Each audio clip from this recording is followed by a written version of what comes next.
Padmesh institute of वैदिक sciences are Nagar Kanpur की ओर से मैं पंडित केतु पद्मेश आपका नमस्कार करता हूँ। भारतीय संस्कृति के जो स्तंभ है वो चार है, जिस पर पूरी की पूरी संस्कृति स्थापित हुई। काम, अर्थ, धर्म और मोक्ष। और इस संस्कृति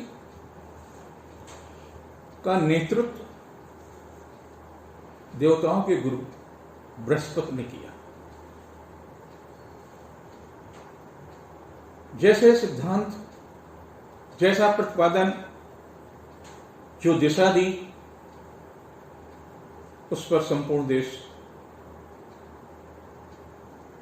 देश ही क्यों, उस कालखंड में तो समस्त धरती पर इनका प्रभुसत्ता थी। देवताओं के गुरु देवगुरु बृहस्पति। अभी 1 जुलाई से हर शनि एकादशी है और देवउठानी एकादशी तक का जो 4 महीने का कालखंड है वो चातुर्मास कहलाता है, जिसमें हम काम, अर्थ, धर्म और मोक्ष को 4 महीनों में विश्लेषण करते हैं और जीवन को सुगम, पवित्र, आत्मविश्वासी बनाने की प्रक्रिया प्रारंभ करते हैं। लेकिन ठीक 30 जून को बृहस्पति देवगुरु मकर राशि से धनु राशि में प्रवेश करते हैं, उत्तराषाढ़ नक्षत्र में। और किसके साथ आएंगे? केतु के साथ। केतु के साथ बृहस्पति का आने का मतलब वापसी। धनु से बृहस्पति, बकरी बृहस्पति, और केतु तो बकरी रहता ही है। मकर से केतु में वापस आए तो 2 संदेश स्पष्ट रूप से हैं कि 30 जून के बाद में जो कर्मचारी हैं, प्रवासी मजदूर हैं, वो अपने अपने शहरों में वापस करना प्रारंभ करेंगे। इन 4 महीनों में उनकी वापसी होगी, क्योंकि बृहस्पति 20 नवंबर तक धनु में रहेगा। जब 20 नवंबर तक धनु में रहेगा तो बहुत कुछ चीजों में परिवर्तन होंगे, राजनीतिक भी, अधिकारियों में भी, और शिक्षा जगत में भी, मीडिया जगत में भी, धार्मिक मामलों में भी, और व्यक्ति के चिंतन में भी परिवर्तन होगा। यह महत्वपूर्ण परिवर्तन है। बृहस्पति का बकरी होना अधिक बलशाली देता है। कोई सामान्य व्यक्ति अगर अच्छे व्यक्ति के संपर्क में चला जाता है तो अच्छा हो जाता है, और बुरे व्यक्ति के संपर्क में जाता है तो उसमें तमाम सारी बुराइयां आ जाती हैं। बृहस्पति जब राहु के साथ जुड़ता है तो गुरु चंडाल योग बन जाता है और उसका चरित्र घिनौना हो जाता है। नेतृत्व तो वहां भी करता है, लेकिन ऋणात्मक कार्यों के लिए। वही जब बृहस्पति चंद्रमा के साथ युति बनाता है तो गज केसरी योग बन जाता है, समाज में पूज्य होता है, तमाम भौतिक सुखों को प्राप्त करता है, न्याय प्रिय हो जाता है, रिश्तों को मजबूत करता है, मर्यादा का पालन करता है। यहां बृहस्पति केतु के साथ आया केतु आधा चरित्र केतु का जो है मंगल जैसा होता है। तो भूमि से संबंधित विवाद इस समय बहुत होंगे। 13 सितंबर तक बृहस्पति वक्री रहेगा।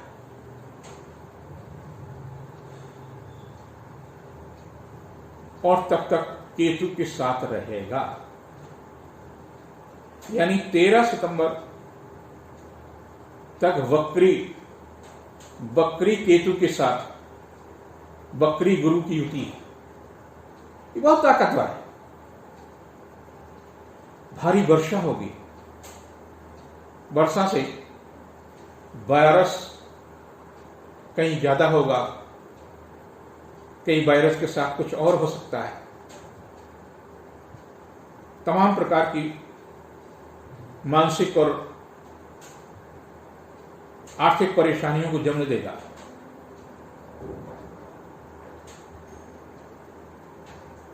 तेईस सितंबर को राहु और केतु का परिवर्तन होगा। राहु और केतु एक राशि में 18 महीने रहते हैं।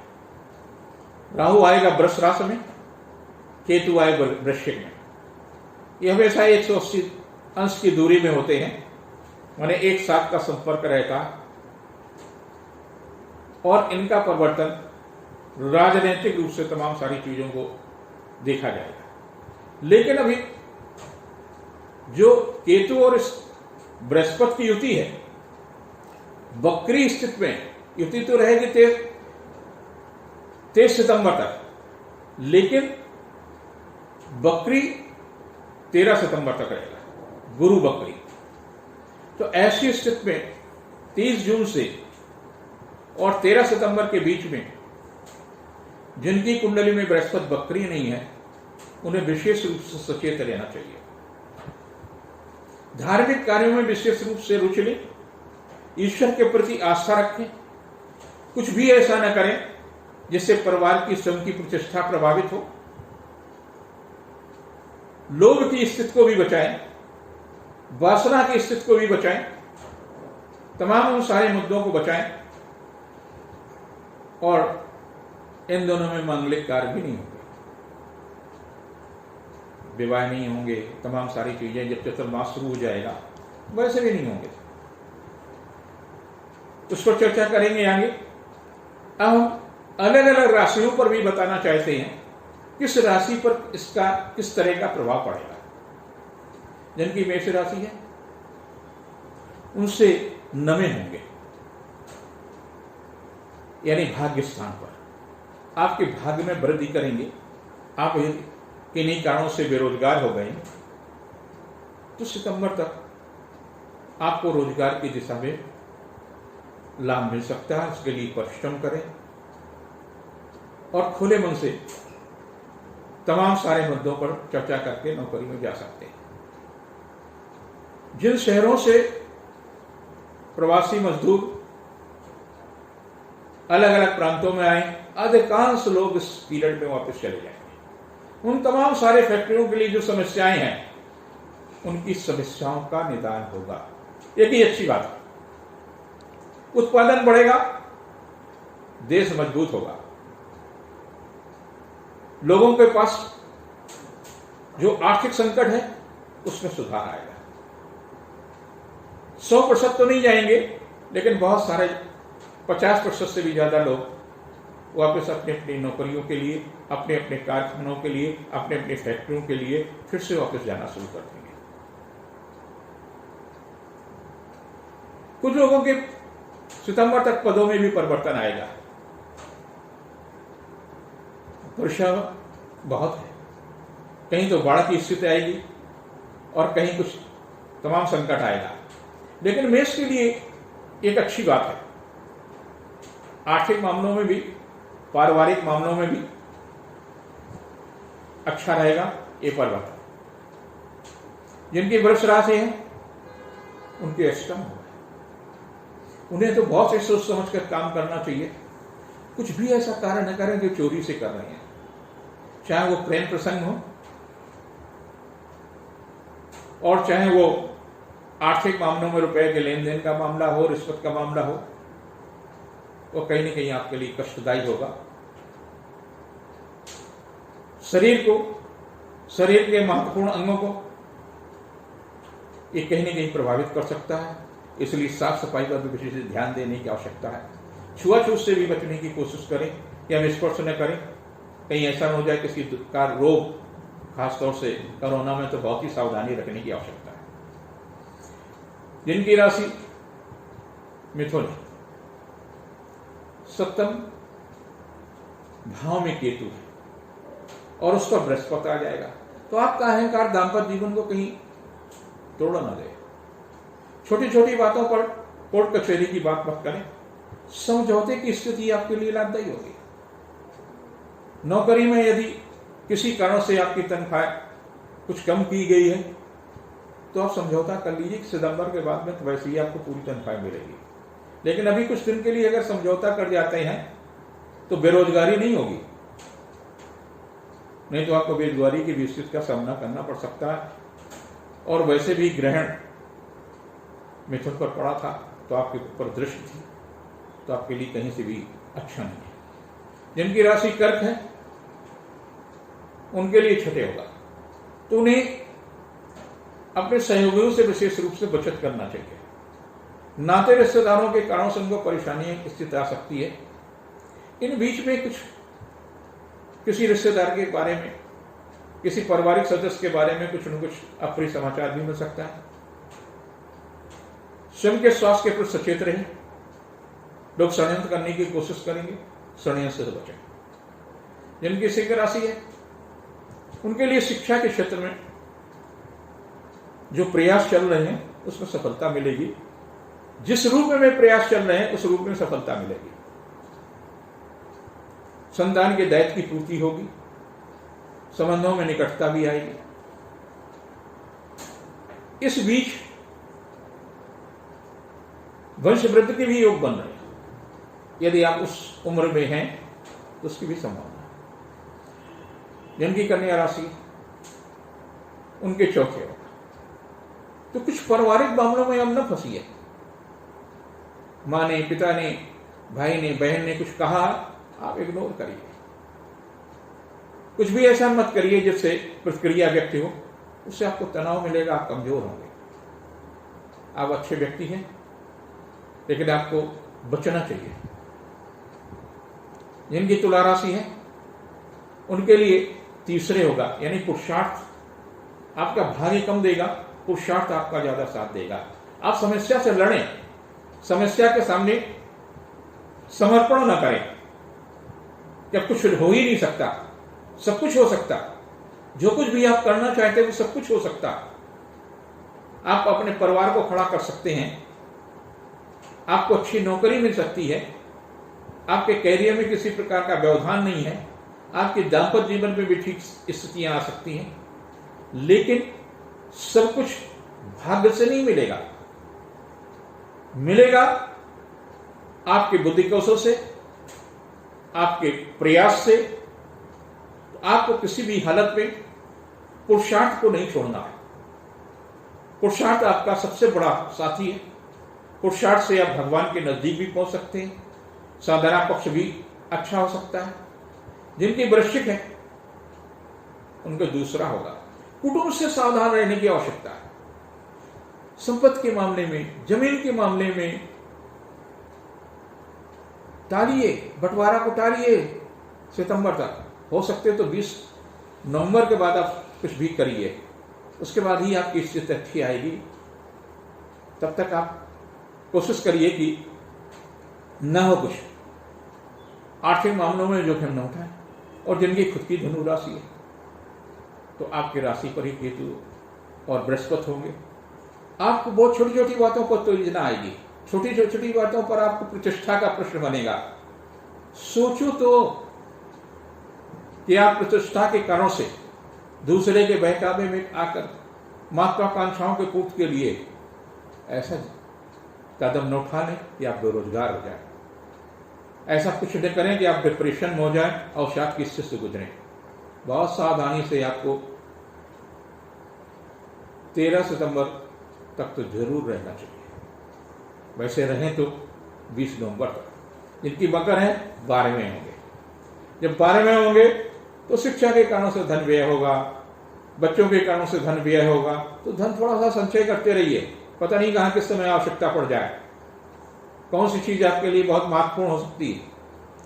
आवश्यकताओं की प्रायोरिटी, कौन सी आवश्यकता पहले है उसको पूरा करने का प्रयास करिए। जिनकी कुंभ है, कर्म क्षेत्र में बाधाएं आएंगी लेकिन रोजगार की दिशा में ठीक रहेगा। आर्थिक पक्ष अच्छा रहेगा, दूसरों की मदद करने में भी सफल रहेंगे, रिश्ते भी ठीक बनेंगे और आत्मविश्वास भी बढ़ेगा। और जिनकी मीन है उन्हें शासन सत्ता से भी कुछ तनाव मिल सकता है, परिवर्तन हो सकता है, नौकरी में बदलाव आ सकता है, स्थान परिवर्तन की ज्यादा संभावना है। स्वास्थ्य के प्रति भी सचेत रहने की आवश्यकता है। अपने स्वास्थ्य के प्रति भी, अपने पिता के स्वास्थ्य के प्रति, अपने बच्चों के स्वास्थ्य के प्रति भी सचेत रहने की आवश्यकता है, खासतौर से 13 सितंबर तक। अब जिन लोगों की लिए बृहस्पति और केतु की युति खराब है, उन्हें अपनी प्रिय वस्तु 4 महीने के लिए छोड़ देना चाहिए। खाने में ऐसा नहीं कि आप घर छोड़ करके सन्यासी हो जाए। जैसे मैं 1980 से पिछले 40 वर्षों से दूध और दूध की बनी हुई वस्तुएं इन 4 महीनों में प्रयोग नहीं करता। न तो चाय में दूध होगा, न खीर में दूध होगा, न मिठाई तो मैं वैसे भी नहीं खाता, न इस तरह की किसी भी चीज के लिए। तो मैं भी 30 जून से और अगले 4 महीनों तक के लिए छोड़ता हूं। जब आप कोई चीज छोड़ेंगे तो आत्मबल बढ़ता है। आत्मबल बढ़ता है तो जो हमारी भारतीय संस्कृति है, काम, अर्थ, धर्म और मोक्ष, उस तरफ आप मजबूत होते हैं। आपका सकारात्मक चिंतन होता है। दूसरा, अच्छे साहित्य को पढ़िए और वो साहित्य को दान करिए। मंदिर में जाकर के आपने कुछ पैसे चढ़ा दिए, उसका अच्छा भी उपयोग हो सकता है और दुरुपयोग भी हो सकता है, क्योंकि तमाम मंदिरों में जो है तमाम झगड़े चलते हैं, तमाम की स्थितियां बनती हैं। तो उससे अच्छा आप साहित्य दीजिए। आपका भगवान शिव का मंदिर है, शिव से संबंधित साहित्य लोगों को दीजिए, वही मंदिर में ही दे दिए। हनुमान जी का मंदिर है, राम जी का मंदिर है, कृष्ण जी का मंदिर है, तो पुस्तकें बांटिए, साहित्य दीजिए, वस्त्र दीजिए, अन्न दीजिए, दान जरूर करिए। स्नान, दान और दर्शन ये बहुत परम आवश्यक है। उससे बृहस्पति देवता भी प्रसन्न होंगे और उनकी युति का भी प्रभाव क्षीण होगा। आप सबके लिए मंगलकारी हो केतु और गुरु की युति, यही मेरी कामना का। दूसरी बात यह कि जो इस समय वायरस चल रहा है उससे जरूर बचिए, क्योंकि इन दिनों में वर्षा बढ़ेगी, वायरस का प्रभाव बढ़ेगा। हमने पहले भी कह रखा था, शुरुआत में ही मैंने कहा है कि 29 सितंबर तक वायरस से आपको मेजर रूप में लड़ना पड़ेगा। इसलिए आप स्वयं सतर्क रहें, बच्चे सतर्क रहें, बेटियां सतर्क रहें, मेरी उम्र के बुजुर्ग सतर्क रहें, सब लोग सतर्क रहें। देश मजबूत होगा, देश तरक्की करेगा जब आप सतर्क होंगे। नमस्कार।